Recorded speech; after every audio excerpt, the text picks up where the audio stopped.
str color or s color. Those both help you know that it's a string.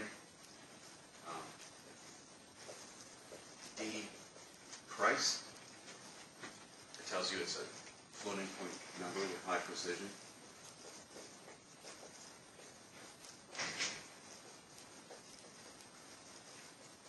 Okay. And I will not make you do that, but you will love it, especially managers. So for float, what would it be? I guess F. Just that? Yeah. The difference between a double and a float is the precision. Doubles take up, I think it's 2 bytes, and float is just 1. Maybe it's 4 bytes and 2. But you can't. Like if you're to store pi to a certain amount of decimal places, you can only, with a float, go 3.1415, somewhere around there. And if you had a double, you could go 3.14159265, and on and on and on. There's almost no end to that. So it's just a precision thing. All right. Now, what about something more complicated about describing a car? Its price, mileage. It's the concept of the car. It's not just my age. It's got several different concepts with several different ideas. So we've got the price, year, mileage, and there's an assignment string with an initial value. I mean, it's car color equals blue, integer, year. So, but it feels uncomfortable because you could have an entire sheet. If you have 100 cars, you could have an entire sheet of different variables. And it's hard to step through them because they're all called different things. So, what the concept of data structures, I love that. Linked lists, rings, stacks, queues, those are all different data structures where you can store things in records and push and pop onto a stack. Like a stack is a data structure. Imagine the plates in a cafeteria. It's called first in, last out. Put things, just keep stacking plates, and they're on that spring. And then the one you take off the top, pop and push, pop, it's called. You take that last plate that went in, it's the first one that comes out. The first one that went in all the way on the bottom is the last one out. And the Brits call it, when you wait in line, like McDonald's, they call it a queue. Let's get in the queue.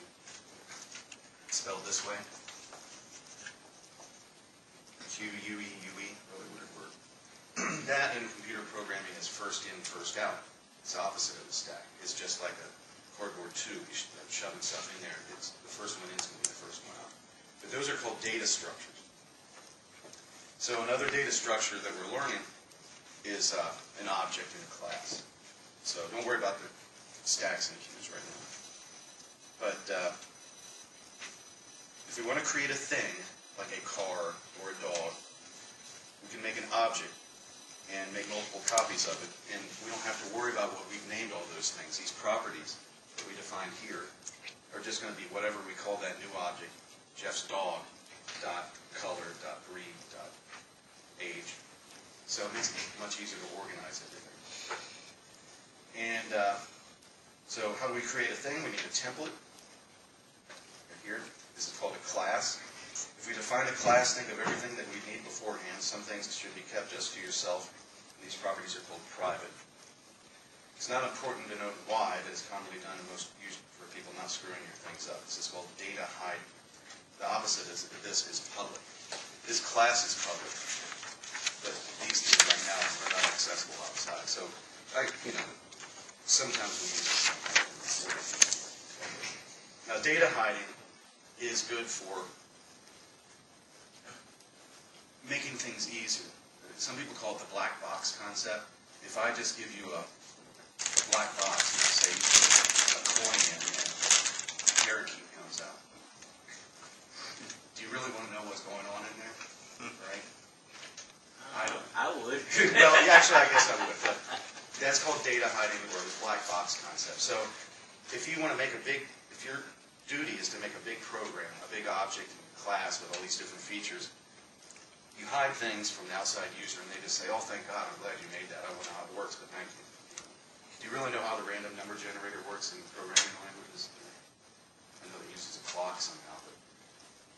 But that's system.out.println, line. That's an object that comes with Java. I don't even know if you're allowed to look at the system object. So those are hidden from you, but we can use them. We can make them perform tasks and do things. Now, I should bring this up. Remember I told you that all this code is usable on different platforms, Apple, to a certain extent, cell phones, Linux, Windows. But each of those devices prints to it in a different way. Down at the machine language level, you would have to tell it something different on an Apple or a Linux machine or a Windows machine. That's why we can just call that one line on any of those devices and it'll print a line to the screen. That's because Java has made a different Java runtime environment for every device, just so that we can just call that line and it works. It's called code port mode. All right, next page. Here's pretty much what we've done. Public class car, private and price. That's our template, that's our class. And down here, that's a generic car. Now we can declare a car many times, for example. Car, just car equals new car. That's how we actually instantiate a class. And just for the record, once you do that, that's when the constructor code is called. If there is no code in the constructor, then it doesn't get called. So the old way, rather than having separate variables, primitive variables for everything about the cars, like they are the old way,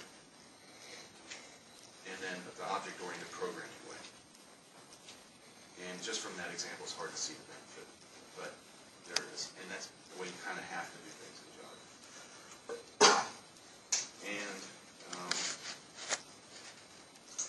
so we could create a different kind of car. Well, here's the Visual Basic example. I said just for those who've seen Visual Basic. You're used to using objects already. But we can also just expect this later on in the semester. You can take this class car and define a subclass of it. You can make public class Jaguar extends class car, and then say, all right, certain things about a Jaguar that only a Jaguar has. You can define new properties that only Jaguar would have, and maybe you can place rules on things like, if you had a region or something, maybe you could just say only available in Europe, something like that. But that's later on in the semester. We're just going to stick with simple classes and objects. Okay. Let's take a very quick break because we're going to start coding.